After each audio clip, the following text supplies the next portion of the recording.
আসসালামু আলাইকুম গাইস, কেমন আছেন আপনারা সবাই? আশা করি সবাই ভালো আছেন। আপনাদের দোয়া এবং ভালোবাসায় আল্লাহর অশেষ রহমতে আমরা অনেক ভালো আছি। তো আজকে চলে আসলাম একটি নতুন ভিডিও নিয়ে। আজকের ভিডিওটি হচ্ছে দেশি মুরগির ডিম এবং বড়ি আলু দিয়ে কিভাবে আমরা রান্নাটা করব, সেটা আপনাদের সাথে শেয়ার করব। তো চলে আসলাম চুলার পাড়ে। প্রথমে আমি পানিটা ভালোভাবে গরম করে নিয়েছি। এবার আমি দেশি ডিমগুলো এক এক করে দিয়ে দেব।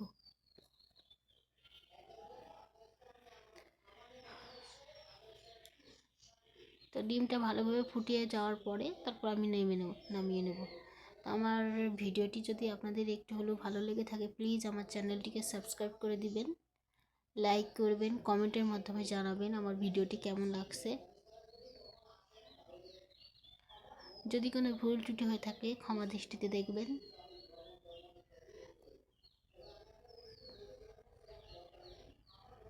প্লিজ আমাকে সাপোর্ট করুন সবাই। আমার ভিডিওটি পুরোপুরিটা দেখেন।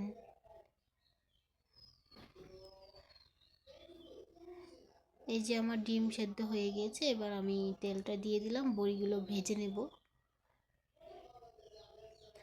ভালোভাবে ভেজে নিয়ে নামিয়ে নিব। এই যে আমার বড়িটা ভালোভাবে লাল করে ভাজা হয়ে গিয়েছে কড়া করে।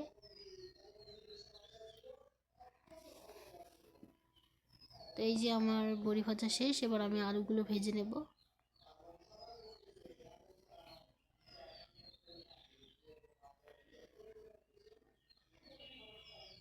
আলুতে একটু লবণ দিয়ে দেব, লবণ দিয়ে একটু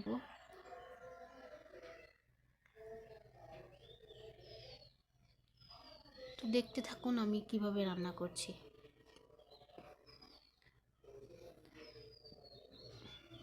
এবার আমি ডিমে একটু লবণ একটু হলুদ মাখিয়ে ভেজে নেব।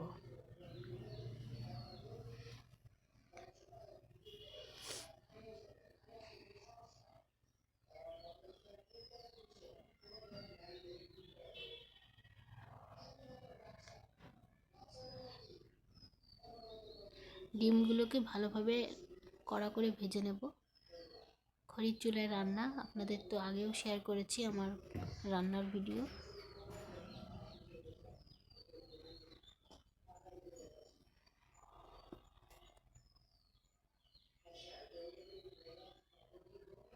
এই যে আমার ডিম ভাজা হয়ে গিয়েছে, আমি নামিয়ে নিয়েছি। এবার আমি তেল দিয়েছি। এবার তেল দেওয়ার পরে পেঁয়াজ বাটা দিয়ে দিচ্ছি পরিমাণ মতো।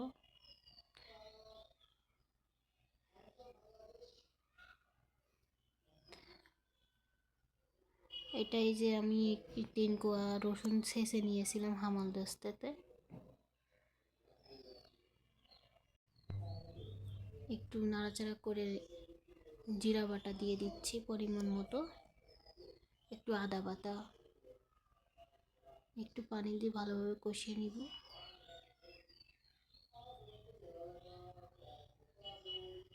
তেজপাতা, লং, দারচিনি দিয়ে দিলাম, পরিমাণ মতো লবণ, পরিমাণ মতো হলুদ, গুঁড়া ঝাল,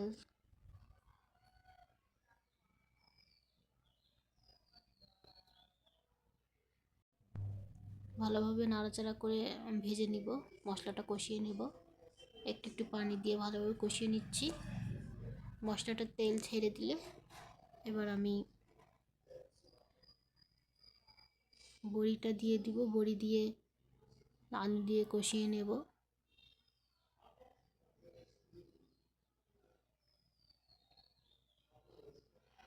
এবার আমি আলুটা দিয়ে দিব। ওটা একটু কষিয়ে নিব 5 মিনিট।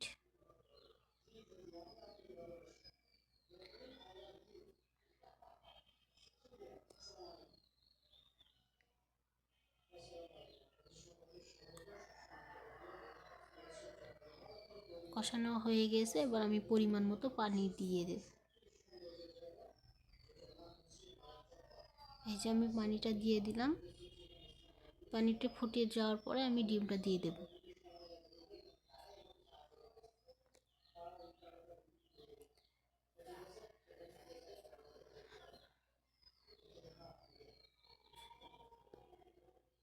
এই যে আমার ডিমটা হয়ে গিয়েছে, এবার আমি পরিমাণ মতো ঝোল রেখে দেবো। আল্লাহ হাফেজ।